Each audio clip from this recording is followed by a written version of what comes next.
రెండేళ్ల కాంగ్రెస్ 2.5 ఏళ్ళు almost Congress party rule చేస్తోంది. ఈ 2.5 ఏళ్ల కాంగ్రెస్ పార్టీ రూల్ పైన ఒక కమెంట్ చేయండి. అంటే ఏ మాత్రం ఏదైతే 2 విషయాలు చెప్పారు, ఒకటి మార్పు తీసుకొస్తాను నేను అని నెంబర్ 1.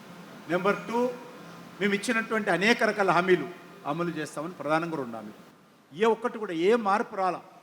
కేసీఆర్ పై రేవంతుడు వచ్చిండు, అప్పుడు ఆయన రకంగా మాట్లాడాడు, ఈయన రకంగా మాట్లాడు. ఆయన పాయింట్లో ఈయన తొండలు వెళ్తాడు, ఈయన పాయింట్లో ఆయన విడిపి కొడతాడు, అంతే పాడింది తప్ప ఏ మార్పు రాలా.